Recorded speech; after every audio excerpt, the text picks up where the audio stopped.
2 footmen grabbed Countess Llewellyn Ashbourne by the arms and dragged her into the grand hall of Blackthorn Manor, like she was nothing more than an unwanted parcel being returned to its sender. Her velvet slippers scraped against the marble floor. The chandeliers above blazed with 100 candles, and every face in that room turned to stare. Her husband, Lord Percival Ashbourne, stood at the centre of it all, chest puffed, chin raised, dressed in his finest coat, as though this were a celebration. It was not. "She has given me nothing," he announced, his voice bouncing off every wall, every gilded mirror, every horrified face. 7 years. Not one child, not one heir. She is useless to this family, and I will not carry the burden of a barren wife any longer. Llewellyn did not cry. She had run out of tears 3 years ago.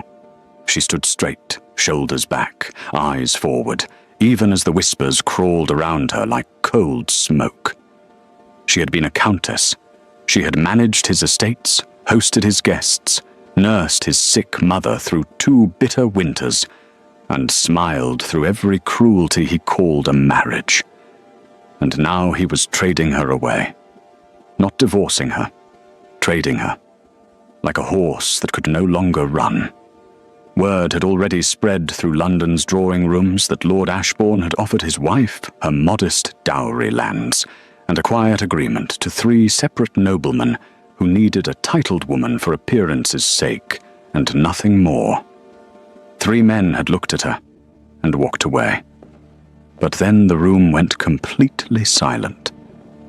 Not the soft silence of boredom, the sharp, breathless silence of shock. Because the Duke of Meath had just walked through the door, and he was looking directly at Llewellyn, not past her, not through her, at her. And the expression on his face was something no one in that room had ever seen on him before. Now, before we go any further, tell me something. If you were Llewellyn standing in that hall, what would you do? Drop your answer in the comments, and also tell us where you are watching from. And if this story already has your heart, please hit the subscribe button right now. It truly helps more than you know. Nobody moved. The Duke of Meath stood in the entrance of Blackthorn Manor's grand hall with the kind of stillness that made every other person in the room feel like they were breathing too loudly. He was tall, broad-shouldered, and dressed in a dark coat that carried no excess decoration, no fuss, no need to impress. He had never needed to try. His name alone cleared rooms and silenced arguments. Duke Childless Meath was 34 years old, unmarried, and the most powerful peer in 3 counties.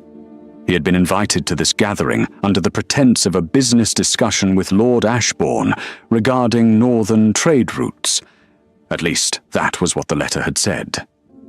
But the moment he stepped into that hall and saw a woman being held between 2 footmen while her husband announced her worthlessness to a room full of people, but every thought of trade routes left his mind completely.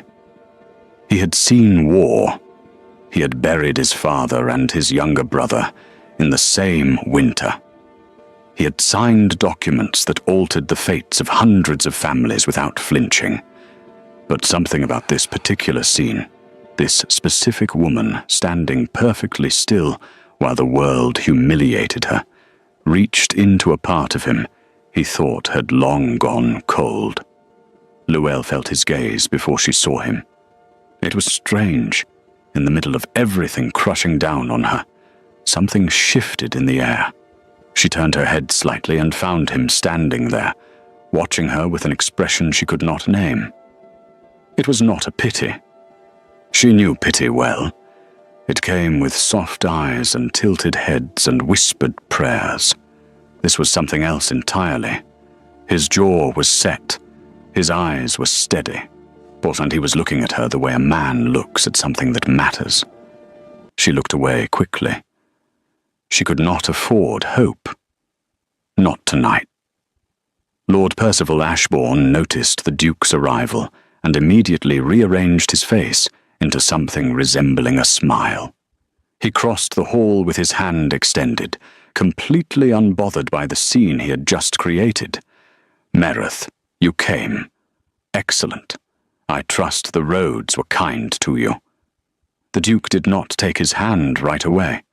He let the pause stretch just long enough to be deliberate, then shook it once, briefly.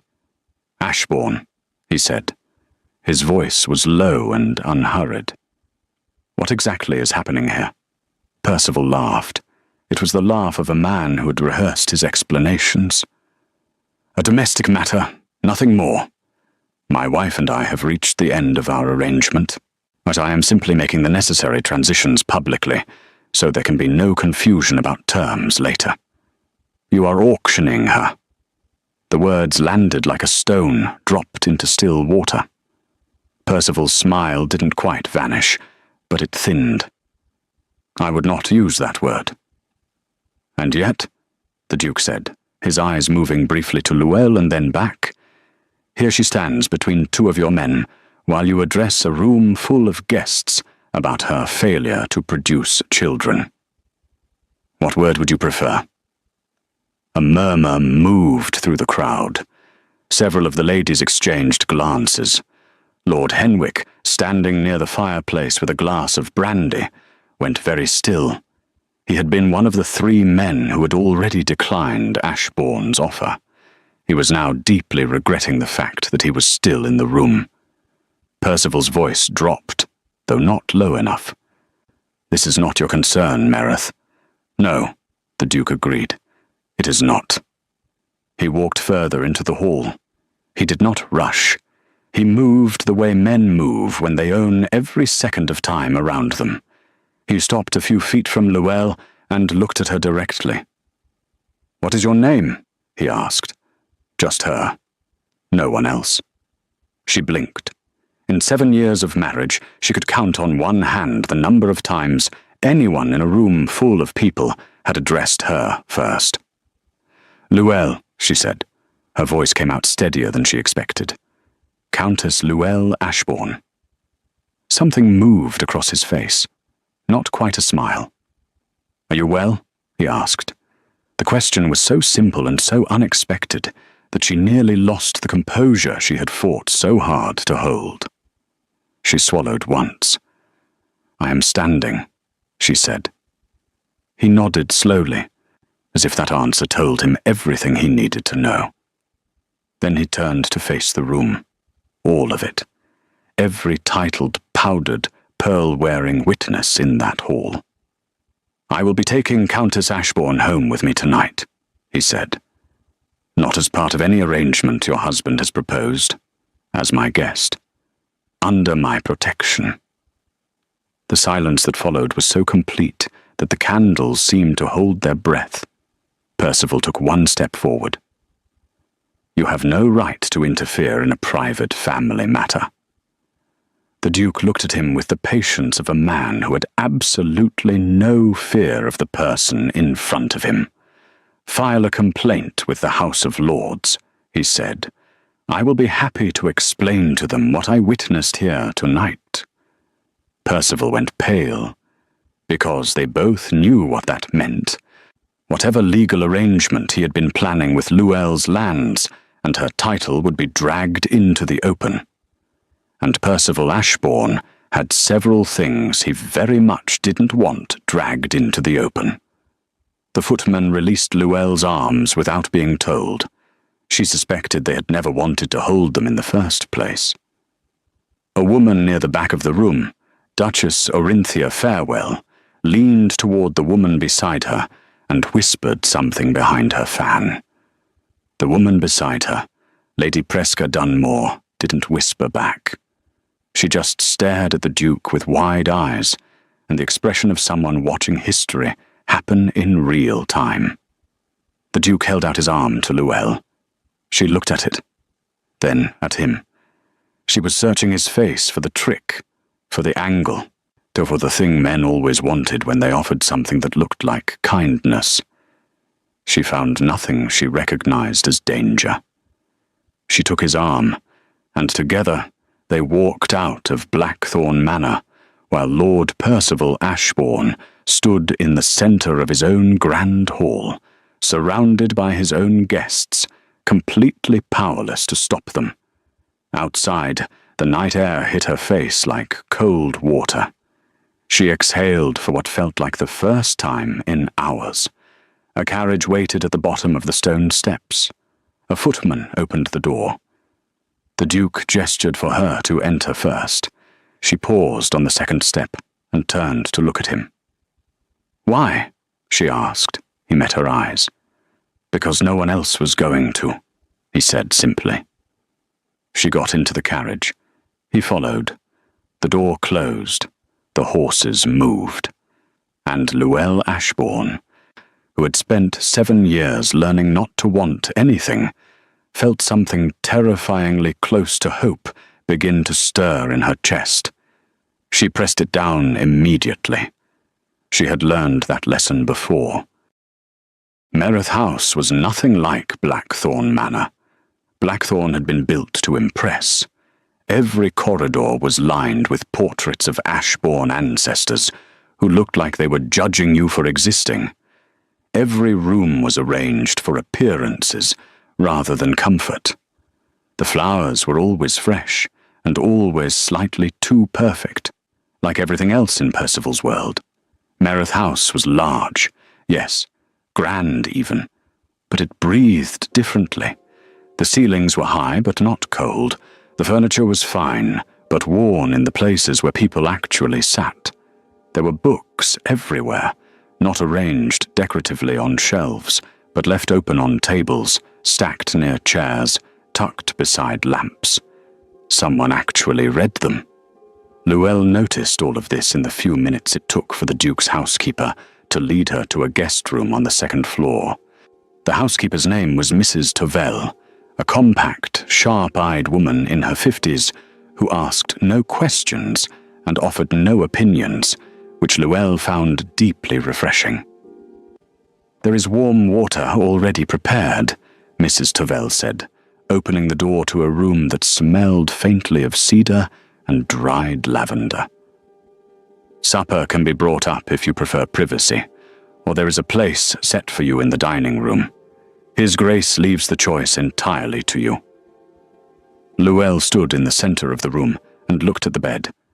It was a real bed, wide and still, and not something she had to share with a man who had long since stopped seeing her as a person. "Privacy," she said quietly. "Please." Mrs. Tovell nodded and left without another word. Llewellyn sat on the edge of the bed and placed her hands in her lap.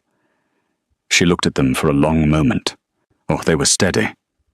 She had always been good at steadying. Steady had kept her alive through 7 years of a marriage that had started with false promises and ended in a public hall with her husband announcing her barrenness like it was a defect in livestock. She didn't let herself cry. She had promised herself that much. Instead, she thought about the Duke. She had heard of Caelian Mereth, of course. Everyone in London society had heard of him. He was the kind of man people constructed stories around, because the truth of him was too quiet and too firm to be entertaining on its own. They said he was cold. They said he had refused 4 marriage proposals in 6 years. They said his estate ran with the precision of a military operation, and that he never laughed at parties. Yet none of those things explained why he had walked into Blackthorn Manor and removed her from it like she was something worth removing. She had no answer, and not having answers made her uncomfortable in a way that was almost physical. Downstairs, the Duke sat alone at the long dining table with a plate he was not eating from, and a letter he had written and then folded without sending. Across the table, his cousin Aldwyn Mereth, who had the unfortunate habit of appearing in Caelian's home without warning, leaned back in his chair and watched him with the expression of a man deeply entertained by someone else's problem. Aldwyn was 29. charming in the way that pleasant weather is charming, effortlessly and without much depth, and he had been the one to accompany Calion to Blackthorn Manor that evening, before being sent home early when the situation became complicated. He had not gone home.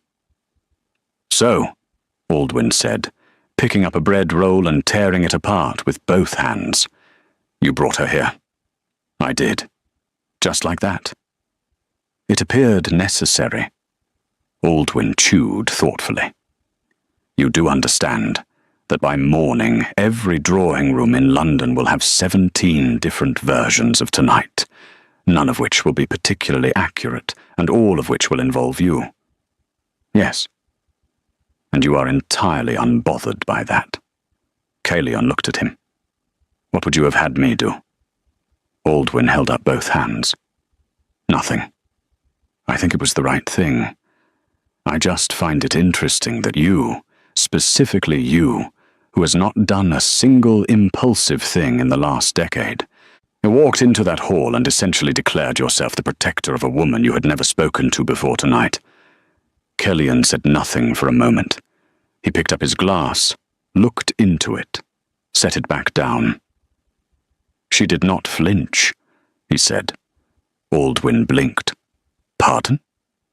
"When Ashbourne was speaking, when the room was staring, when those men were holding her arms, she did not flinch. She stood there like she was made of something harder than anything in that room." He paused. "And she was alone, completely alone, and no one was going to do anything." Aldwin was quiet for a moment. Then, slowly, his expression shifted into something more serious. "What are you going to do with her? She is still legally his wife." "I know. He will not let the land arrangement go quietly. Her dowry properties are worth a significant sum." "I know that too." "Calion." Aldwin leaned forward. "What are you planning?" The Duke looked toward the staircase, though Aldwin suspected he was not really seeing it. "I have not decided yet," he said, "but she will not be returned to him." Aldwin sat back slowly. He had known his cousin for his entire life. He had seen him negotiate trade contracts, manage estate disputes, and handle political pressure with the same unreadable calm. But there was something different in his voice tonight, something that had not been there before. Aldwin decided not to name it. Not yet. He simply reached for another bread roll and kept his thoughts behind his teeth. The next morning arrived with grey light and the smell of rain. Luelle woke before 6, which she always did, because in Ashbourne House the servants began moving at 6, and Percival required his breakfast prepared before 7, and the running of a household didn't pause because a woman hadn't slept. She lay still for a moment, remembering where she was. The ceiling above her was unfamiliar. The quiet was unfamiliar. The absence of dread was so unfamiliar that it made her chest ache. She rose, dressed herself without help because she did not want to ring for a maid she did not know, and went to sit by the window. Outside, the garden of Merith House was large and slightly wild at the edges, not neglected, but allowed. There were roses growing in directions no one had tried to correct. There was a stone bench near an old oak tree that looked like it had been sat on many times. She was still sitting there when a soft knock came at the door. It was not Mrs. Toval. The Duke stood in the doorway, already dressed, already composed, holding 2 cups of tea with the slightly uncertain expression of a man who was not entirely sure this was appropriate, but had decided to do it anyway. "I was not certain you would be awake," he said. "I am always awake early," she replied. He considered this. Then he held out one of the cups. She took it. He leaned against the door frame rather than entering the room, which she appreciated. "I want to be honest with you," he said. She looked at him carefully. "All right. You are safe here. That is the first thing. The second thing is that your husband, We'll almost certainly begin making legal inquiries within the next few days. I have a solicitor who can help protect your interests, but you will need to tell him everything about the terms of your marriage contract and the properties involved." She nodded slowly. "And what do you want in return?" He met her eyes. "Nothing." She almost laughed, not because it was funny, because she had forgotten what it sounded like when someone said that word and appeared to mean it. "Everyone wants something," she said quietly. "Yes," he agreed. "I suppose they do. But what I want is not something you owe me, and I would not take it as payment, even if you offered." She looked down at the tea. It was perfectly made, strong and slightly sweet, exactly how she would have asked for it, if anyone had ever asked. She did not know what to do with any of this. With the room, with the tea, with the man in the doorway who had upended her entire existence in the space of one evening and was now standing there asking nothing in return. But she was a woman who had survived 7 years in a house built on silence and performance. She could survive uncertainty. She had become very good at it. "Tell me about the solicitor," she said. And for the first time in longer than she could remember, she let someone help her. London talked. Of course it did. London always talked. But this particular conversation spread faster than most, because it had everything the city's drawing rooms required for maximum damage. A disgraced wife, a powerful duke, a husband left standing in his own hall looking like a fool, and absolutely no explanation from the man at the center of it all. By the second morning after the incident at Blackthorn Manor, 3 separate versions of the story were already circulating. The first said the Duke had been secretly in love with Luelle for years, and had finally seized his moment. The second said Percival Ashbourne had owed Mereth a gambling debt, and Luelle was the settlement. The third, whispered only in the most private corners, said the Duke had lost his mind entirely and would regret his decision before the week was out. None of them were true. All of them were dangerous. Lady Presca Dunmore, who had been present at Blackthorn Manor that night, and had stood close enough to hear every word exchanged, hosted a small breakfast gathering the following morning with 6 carefully selected women, and proceeded to describe exactly what she had witnessed, with the precision of someone who understood that accurate information was a form of power. He did not hesitate, she told them, her teacup raised halfway to her lips. Not for a single second. He walked in, assessed the situation, and removed her, as though it were the most natural thing in the world. Duchess Orinthia Farewell, seated to her left, was quiet for a moment. She was a woman of 60 who had outlived 2 husbands and 3 social seasons of scandal, and had developed the ability to see the shape of things before they fully formed. "Mereth is not a man who acts without reason," she said. "Whatever he is doing, it is not impulsive. He has a plan. Or he has feelings," said young Lady Temperance Colt from across the table, who was 19 and had recently finished reading 3 romantic novels in succession. Orinthia looked at her the way a mountain looks at weather. "Those," she said, "are not mutually exclusive." Meanwhile, Percival Ashbourne was not having breakfast. He was standing in his study at Blackthorn Manor with a solicitor named Mr. Griff Quelton, who was thin, cautious, and deeply unhappy about being summoned before 8 in the morning. "I want her back," Percival said. He was not looking at Quelton. He was looking at the window. "Or I want the properties, one or the other. I am not leaving this without something." Quelton cleared his throat carefully. "My lord, the situation is somewhat delicate. The Duke of Meath has significant influence with the House of Lords, and if he chooses to frame last evening's events as a matter of your wife's welfare—" "She is my wife," Percival said. His voice was flat. "Not his. Legally, yes, but publicly, the narrative is already shifting. Several accounts of last evening describe your conduct in terms that could be used against you if this reaches a formal proceeding." Percival turned from the window. His face was the face of a man who had expected to be the one with power in this situation, and was only now beginning to understand that he had miscalculated. "Yeah, find me something," he said. "Anything. Something I can use against Meath." Quelton nodded slowly.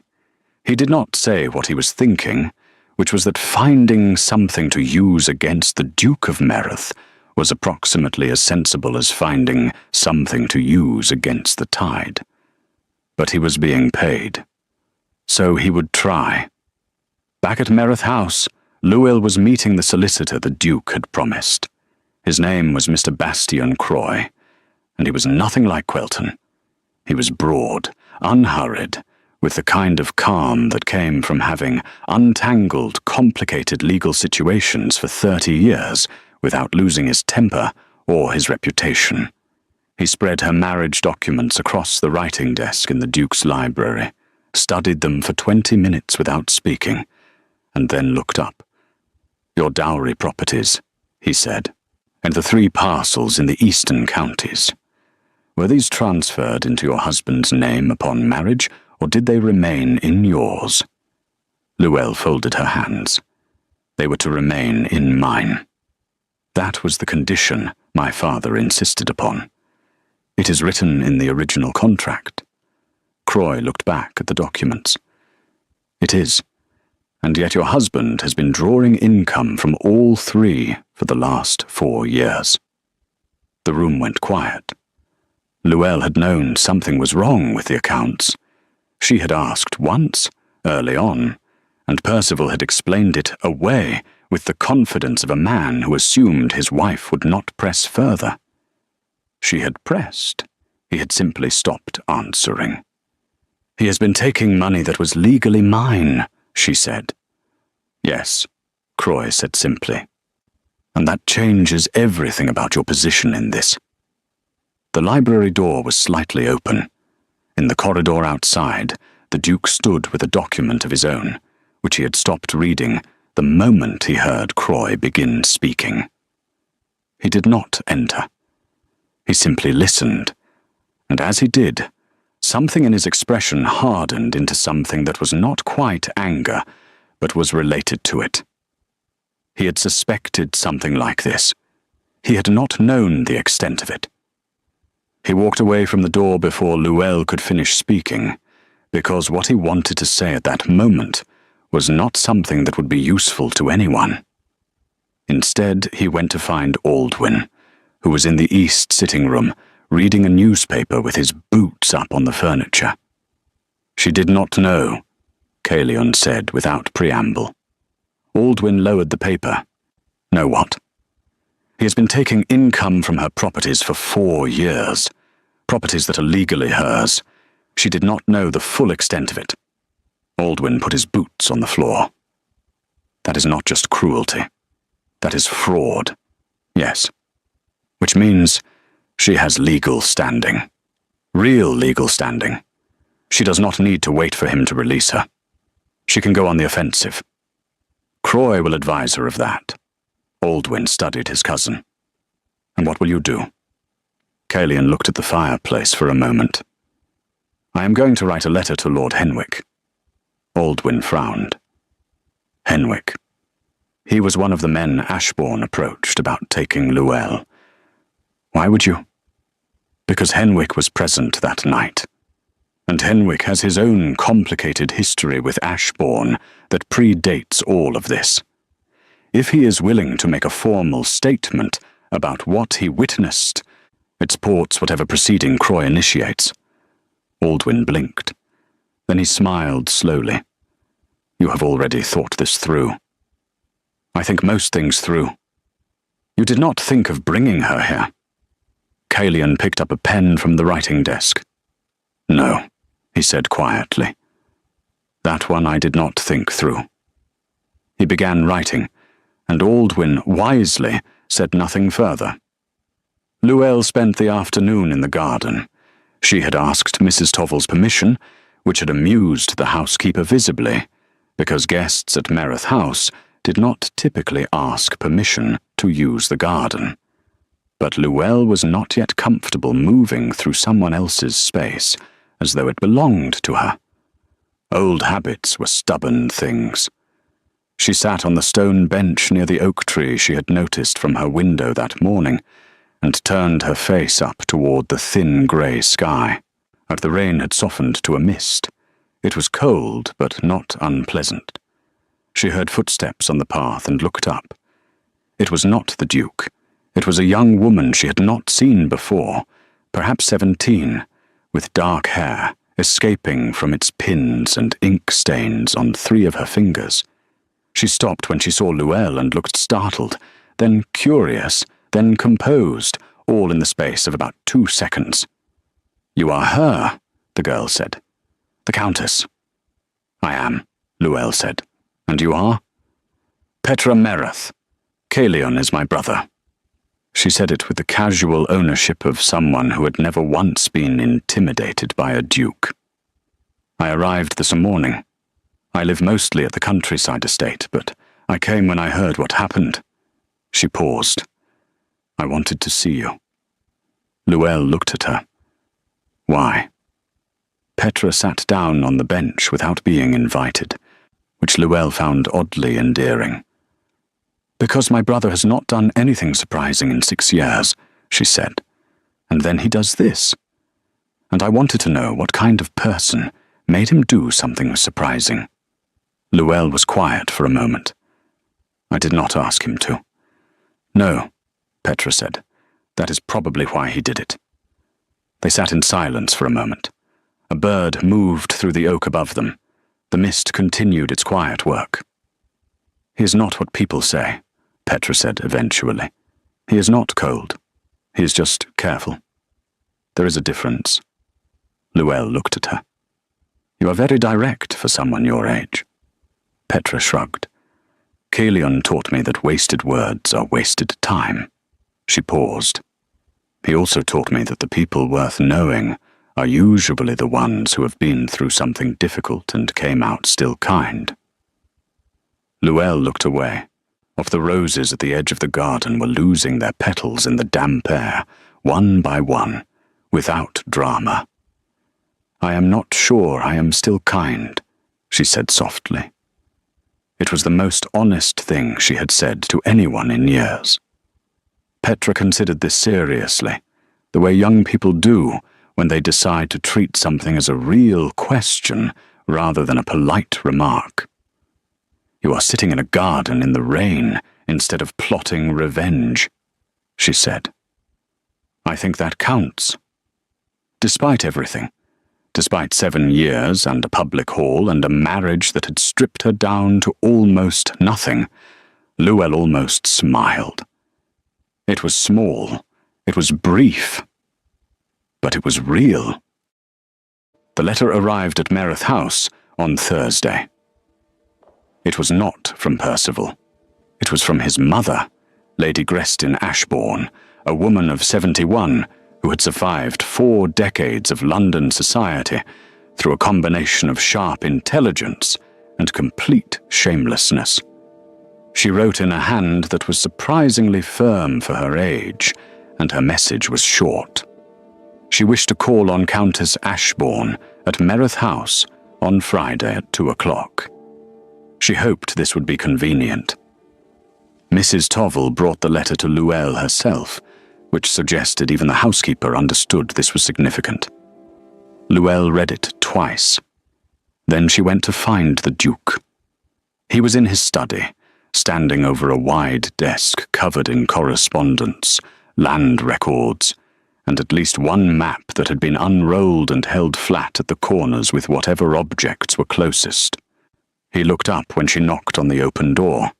She handed him the letter without speaking. He read it. His expression didn't change, but she had begun to notice that when something affected him, it was his stillness that shifted rather than his features. He went a particular kind of quiet.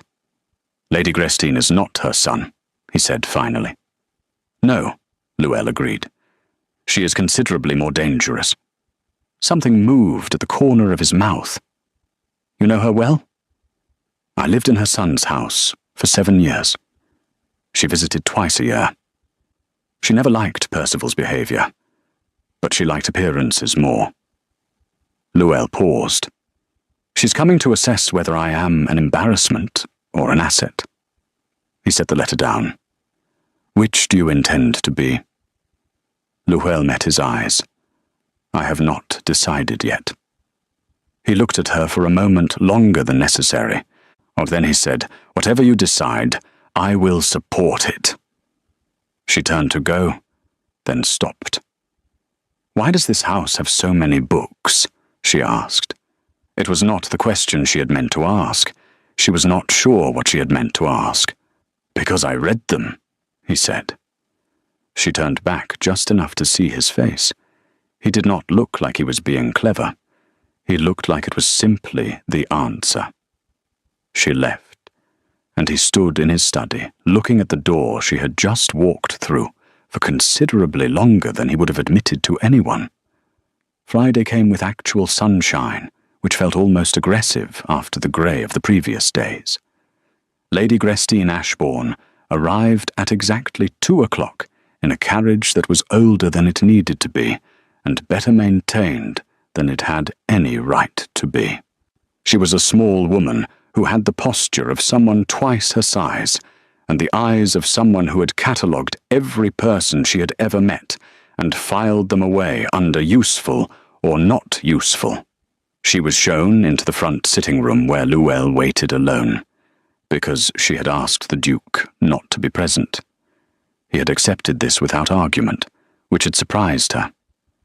Lady Grestine sat, arranged herself, accepted tea, and then looked at Luelle the way jewelers look at stones they are not yet sure about. "You look better than I expected," she said. "I feel better than I have in years," Luelle replied. "My son is an idiot," Lady Grestine said. She did not lower her voice. She did not soften it. "I want that acknowledged first." Luelle blinked. "All right." He was given a good wife, and he treated her like an inconvenience. The inability to produce children is a medical matter, not a character failure, and any man of sense knows that. My son has never had the sense I hoped he would. She took a sip of tea. "I am ashamed of what was done to you in that hall." The sitting room was very quiet. Luelle had not expected this. She had prepared herself for negotiation, for veiled threats wrapped in polite language, for the particular performance of concern that powerful women sometimes used as a weapon. She had not prepared for honesty. "Lady Grestine," she said carefully, "I am not here to bring you back to him," the old woman said, before Luelle could continue.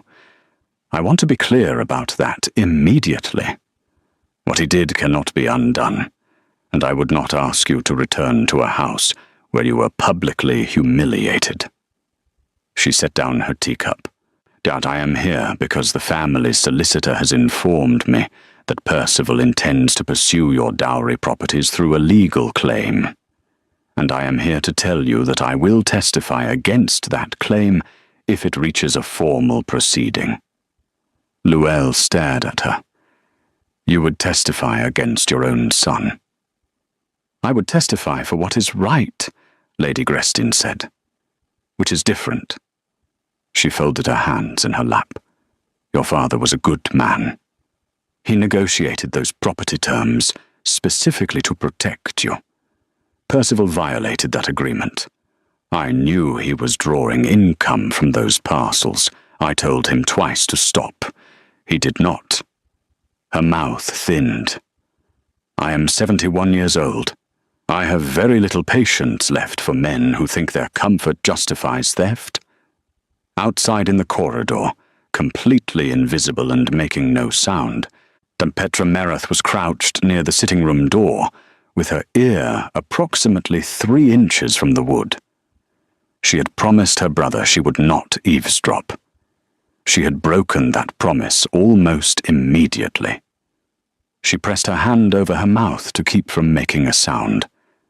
Inside the sitting room, Luelle was doing something she had genuinely not done in years. She was sitting in front of another person and feeling seen, not assessed, not measured against her usefulness, actually seen. "I do not know what to say," she admitted. Lady Grestine almost smiled. It transformed her face briefly into something warmer. "You do not need to say anything. You need to give your solicitor my name and tell him I am available when needed." She rose, which signaled the visit was ending. "The Duke of Mereth is a good man. I have known him since he was 12 years old, and already more responsible than most men twice his age. Whatever he is doing, it is not for entertainment." She said this last part with the deliberate casualness of someone placing a significant object on a table and pretending not to notice where it lands. Luelle rose with her. "I appreciate your coming." Lady Grestine picked up her gloves. "One more thing."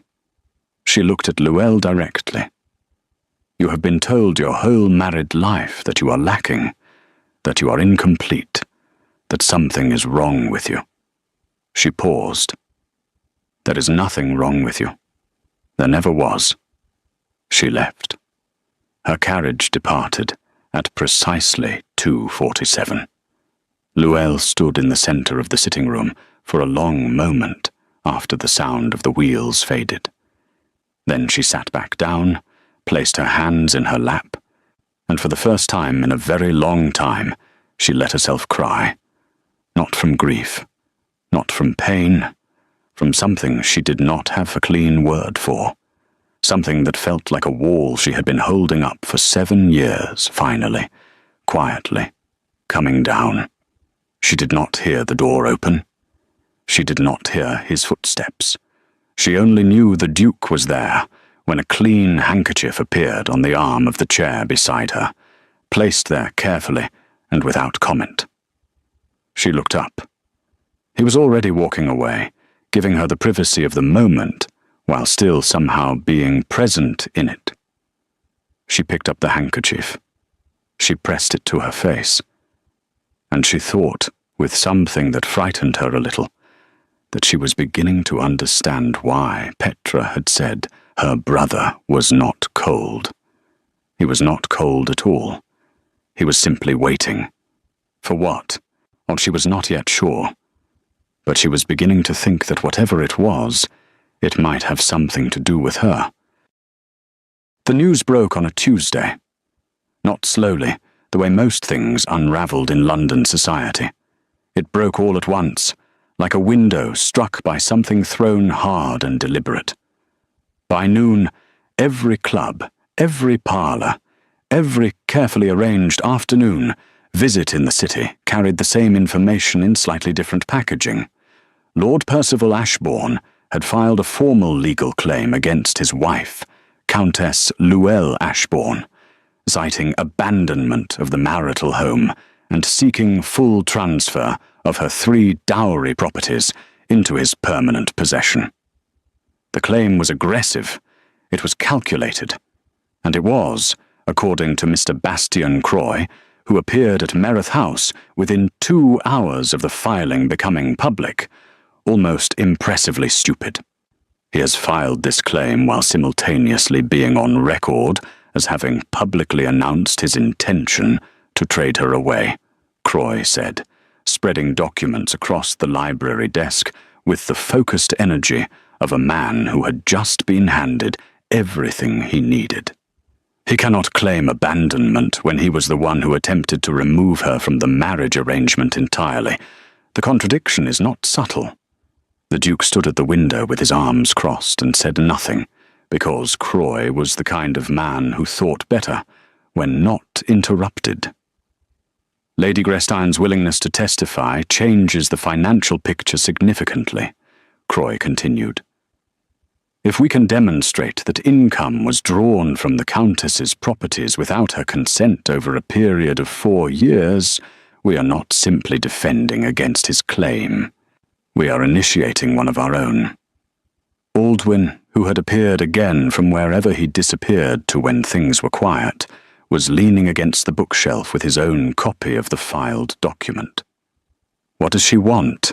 he asked. Not dismissively. Genuinely. Has anyone actually asked her what outcome she wants from all of this? The room went slightly still. Calian turned from the window. Croy looked at his documents. Baldwin looked at his cousin. I ask because she is the one whose life this is. And I have noticed that a great many decisions are being made in this room about her situation without her sitting in this room while they are made. It was a fair point, delivered with more directness than anyone expected from a man who usually deployed charm as his primary tool. Calian uncrossed his arms. Where is she? Garden, Mrs. Tovel said from the doorway, because Mrs. Tovel had the uncanny ability to appear exactly when information was needed and disappear immediately after. He found her on the stone bench under the oak tree.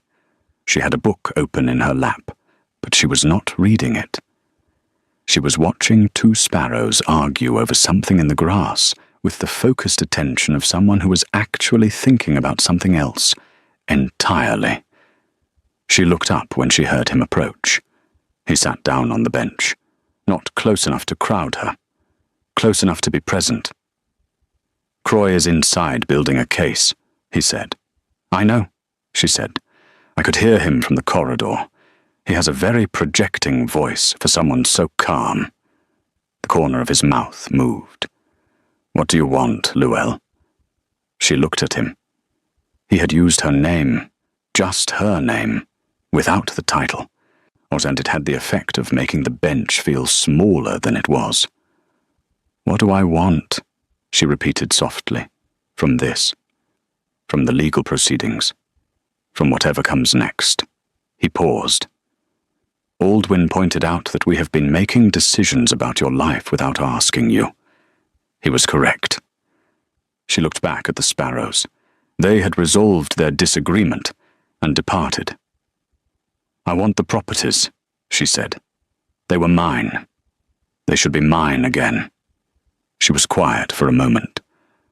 I want a formal separation. Something legal and documented that makes it impossible for him to come back and make any further claims on anything that belongs to me. Another pause. And I want to stop feeling like I am a problem someone is kindly managing. He turned to look at her directly. You are not a problem. I know that, she said. Dear, but knowing something and feeling it are different. She closed the book in her lap. I have been in this house for nearly 2 weeks, and I still knock before entering any room. I still apologize for existing in spaces. I still wait for the moment when someone's patience with me runs out. She stopped. He was quiet for a moment. My patience will not run out, he said. She looked at him. His face was completely steady. No performance, no angle. Just the plain truth of a man saying exactly what he meant. Why are you doing this? She asked. Not the way she had asked it the first night, with suspicion and self-protection. This time the question was genuine, open, sitting between them without armor. He looked at his hands for a moment, then at her. The night at Blackthorn Manor, he said. When I walked in and saw you standing there, not crying, not begging, not performing an apology for a room full of people who had decided your worth. I have been in rooms like that before. I know what it feels like to be the one standing still while everyone else decides what happens to you. He paused. I was not going to walk past that. She held very still. Something happened to you, she said quietly. Not a question. Yes, he said. When I was younger, before my father died, before I became the Duke and acquired all the protection that title carries. He did not elaborate, and she did not push. But she understood, with the particular understanding of someone who has their own quiet wounds, that his clarity about what she needed had come from somewhere personal. "Calian," she said. It was the first time she had used his name. Just his name, without the title. He went very still. The way she had learned meant he was feeling something. "I do not know what this is," she said honestly. "What is happening between us? I do not know if it is gratitude, or something more, or something I am imagining entirely. And I cannot trust my own instincts about people right now because my instincts were wrong about the last person I trusted."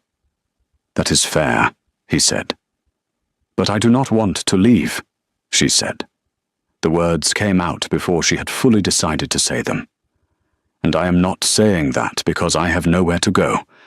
I am saying it because when I wake up in the morning in this house, there is no dread." And I had forgotten what that felt like. The garden was very quiet. The mist had gone. The light was doing something golden and soft over the roses. He reached over and placed his hand over hers where it rested on the book in her lap. Not gripping, not pulling, just there, warm and still. "Then stay," he said, "for as long as you want, until you know what you feel. I am not going anywhere." She looked down at his hand over hers. She did not move away. "Percival will make this ugly," she said. "Let him try," Calian said. The quietness of it was more confident than a shout. She exhaled slowly, and for the first time in a very long time, she let herself sit inside a moment without immediately looking for the exit.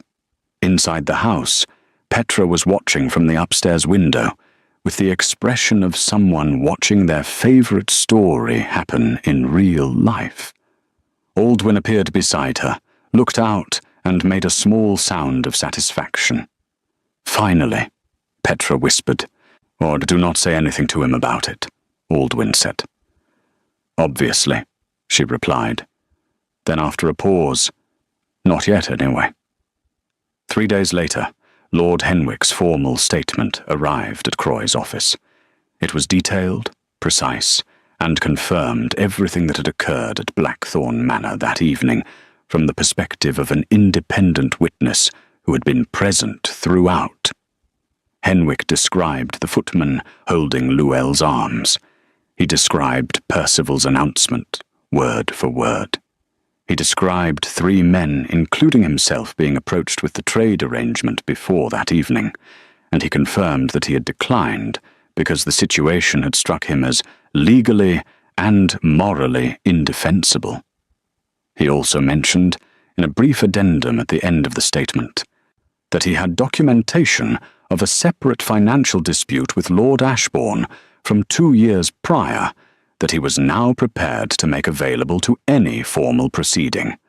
Croy read this addendum twice, and then made a sound that was as close to delight as a solicitor ever permitted himself. Percival's legal position, already compromised, began to crumble in a way that was almost architectural. Like a building that looked intact from the front, while the back wall was already gone. His own solicitor Quelton tendered his resignation from the case 4 days after Henwick's statement became known. 2 days after that, a second witness from the Blackthorn gathering, a retired magistrate named Sir Overton Falk, who had been standing near the fireplace that night, submitted a supporting account without being asked. The legal machinery was moving now, and it was moving against Percival with the momentum of something that had been building for years and had finally found its proper direction. He responded the only way a cornered man with more pride than sense tends to respond. He went to the press. Not directly. Men like Percival never did things directly. But within the week, a piece appeared in one of London's less reputable social publications, suggesting that the Duke of Meath had acted improperly by removing a married woman from her husband's home, that questions about the Duke's motives were entirely reasonable, and that the Countess herself had a history of difficult behavior within the marriage. The piece did not name its source. It did not need to. Caelian read it at breakfast on a Wednesday morning. He set it down beside his plate and continued eating. Petra, who had read it 3 minutes earlier and was practically vibrating with outrage, stared at him. "That is all?" she demanded. "You are just going to sit there?" "What would you have me do?" he said mildly. "Something. Anything. He is lying about her in print." "Yes," Caelian said. "And Croy's proceeding will demonstrate that, publicly and permanently, which is considerably more damaging to Percival than anything I could say in response to a piece in a publication that serious people stopped reading 2 years ago." Petra stared at him. "You are infuriating when you are right." "I know," he said. Luelle had also read the piece.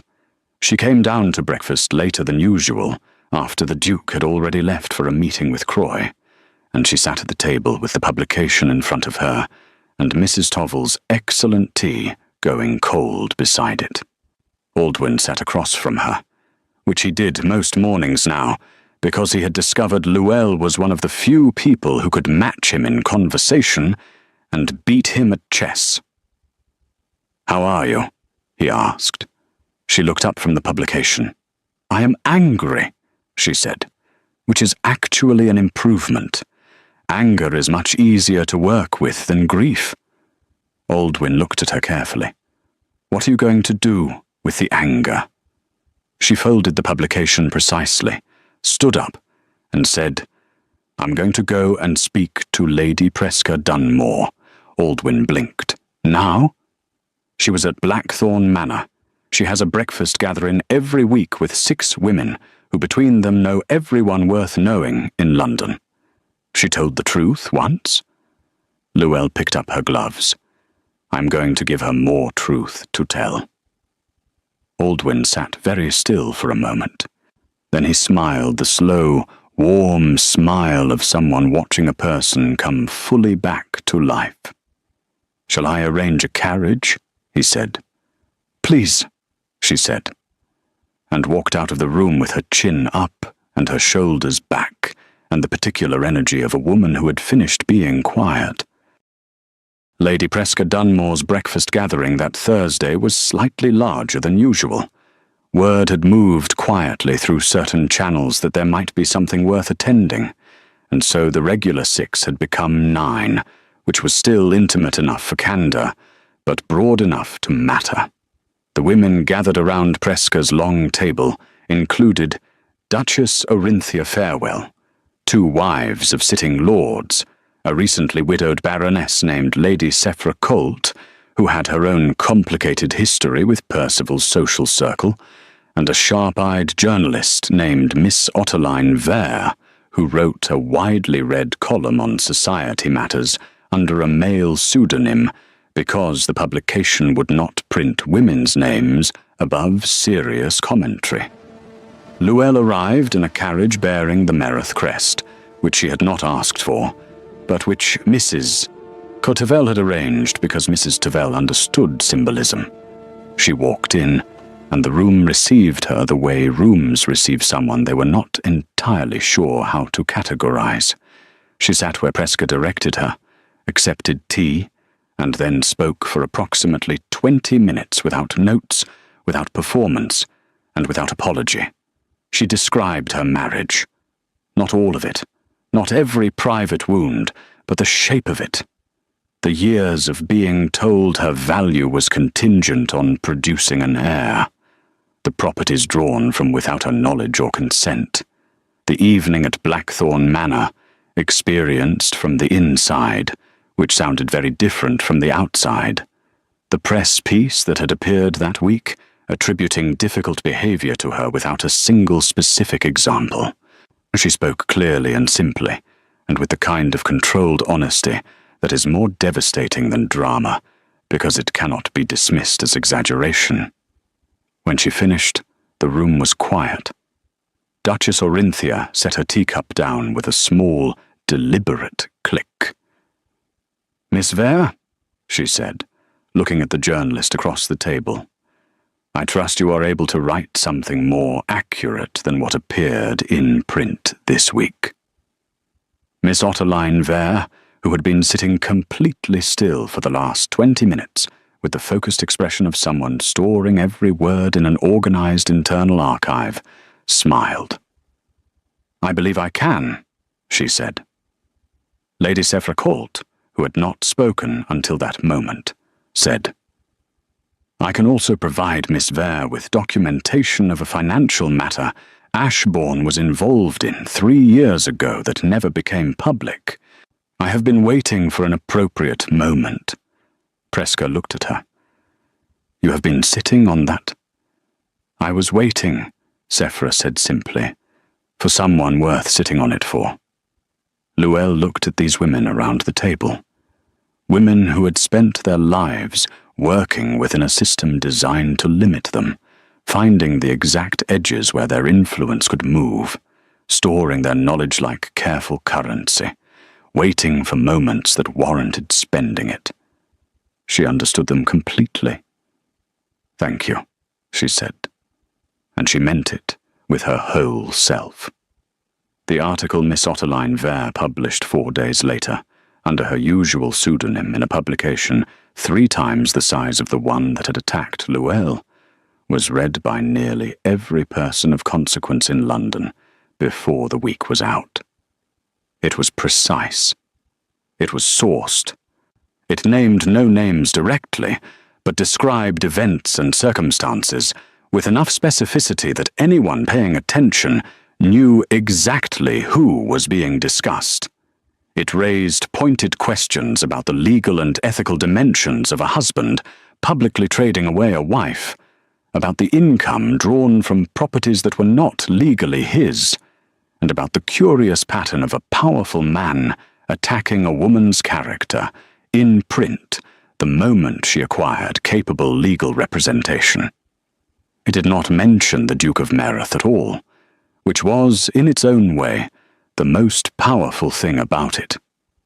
Percival read it on a Friday morning and threw his breakfast plate across the room, which 3 of his remaining servants witnessed and would later describe to their own social circles in vivid detail. The legal proceedings moved quickly after that, or Croy had assembled a case that was, in his own measured estimation, about as solid as legal cases came. Lady Grestin's testimony, Henwick's statement, Sir Overton Falk's account, and the 4 years of financial records from Luelle's properties created a picture that left very little room for interpretation. Percival's counterclaims, never particularly strong, collapsed in sequence like dominoes that had been poorly arranged from the start. He withdrew the abandonment claim on a Wednesday. He accepted a formal separation agreement on the Friday of the same week. The properties were returned to Luelle's sole possession by the following Tuesday, with a financial settlement attached that Croy had negotiated with the silent efficiency of a man who enjoyed his work enormously. Percival signed everything in his solicitor's office, alone, but because Quelton had resigned, and the replacement solicitor he had hired was still learning the extent of what he had gotten himself into. He signed with the expression of a man who had fully expected to win, and was only now fully understanding that he had lost before the game properly began. He did not attend any public events for the remainder of the season. He did not need to. His absence said everything his presence would have. On the day the final documents were signed, Luelle stood in the library at Meredith House with Croy's summary in her hands, and the afternoon light coming through the tall windows in long, warm lines across the floor. She was free. Not the approximate, provisional freedom of being housed by someone else's kindness. Real freedom.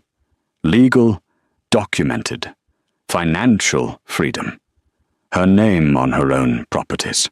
To her future in her own hands. She stood there for a long, quiet moment and let it become real inside her.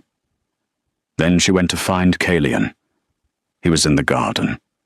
Not on the bench, but standing near the far roses, looking at something she could not see from the door. He turned when he heard her footsteps on the path. She held up the document summary without speaking. He looked at it, then at her face. "It is done," she said. He exhaled slowly. Not with relief exactly, with something deeper than relief. "Good," he said. She walked toward him and stopped a few feet away. The roses were doing something extraordinary in the afternoon light, losing their last petals in slow, unhurried spirals. "I need to tell you something," she said. He waited. "I have been thinking about what you said.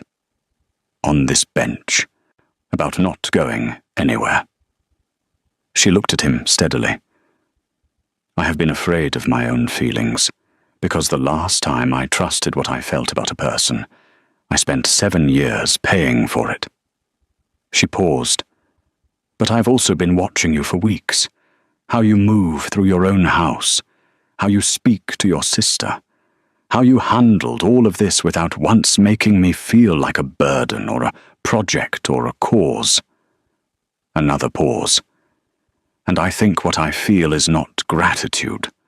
I think it is considerably more than gratitude, and it has been growing since the morning you brought me tea and stood in the doorway because you didn't want to overstep." He was very still. "Luelle," he said. "I am not finished," she said. "I want to say it properly." She took a breath. "I do not know what shape a future between us would take. I am newly free, and I want to honor that freedom honestly, not rush into something because it feels safe. But I want you to know that when I think about what comes next, you are in it. Not as a protector, not as a benefactor, as someone I want to know more of. Someone I want to choose when I am ready to choose anything." The garden held still around them. He stepped forward, slowly, and raised one hand to her face, his thumb brushing lightly along her cheekbone, the way you touch something you are not yet sure you are allowed to touch, but cannot help touching. "I will be here," he said softly, "when you are ready. However long that takes." She covered his hand with her own, holding it there against her face. "Not too long," she said, and something in her eyes was warm and certain and entirely new. He smiled, a real one, not the almost smile she had catalogued over the weeks, a full, quiet, private smile that Petra, watching from the upstairs window for the second time in a month, declared later to Aldwyn as the best thing she had ever seen her brother do with his face. Aldwyn did not disagree. He simply lifted his teacup, looked out the window at the two people standing in the garden below, and said, "It is about time." 3 months later, on a morning that smelled of early spring and fresh bread from Mrs. Tovel's kitchen, Luelle Ashbourne walked through the garden of Merith House, not as a guest, and not as someone in need of protection, but as a woman who had chosen exactly where she was standing, and exactly who she was standing near. The announcement of their engagement had appeared in the proper publications the previous week. It had been brief and dignified, and had contained no explanation, because no explanation was owed to anyone. London talked, of course. London always talked. But this time the conversation was different. This time there was no cruelty in it, no judgment, no whispered assessment of her value. This time people simply said, quietly and with something close to wonder, that the Duke of Merith had chosen the woman no one had wanted, and in doing so, had shown everyone exactly what choosing looked like when it was done properly. Lady Grestein sent a short note that contained only 4 words. "Well done, my dear." Duchess Orinthia attended the small engagement dinner at Merith House and spent most of the evening talking to Petra, who was delighted to have found another woman in the room who said exactly what she thought. But Miss Ottoline Vere wrote a brief, elegant column about the season's most surprising development, which managed to be warm without being sentimental and pointed without being unkind, and which was her most read piece of the year. Aldwyn gave a toast that was genuinely funny and only slightly embarrassing, and ended with something true. "My cousin," he said, raising his glass, "has always known how to read a room. But it took the right person to make him want to stay in one." Caelian looked at Luelle across the table. She looked back, and in the space between them was everything that had begun in a grand hall where she was meant to be discarded, everything that had grown quietly and stubbornly through weeks of morning tea and garden benches and borrowed handkerchiefs and careful honesty, as everything that had survived the ugliness of a public unravelling and come out on the other side, intact and warm and real. He reached across the small space between their chairs and took her hand. She held it. Not because she needed to. Not because she was afraid of what came next, but because she wanted to, freely and fully, with her whole self, for the first time in a very long time. And that, more than any document or legal proceeding or society announcement, was what freedom actually felt like. It felt exactly like this.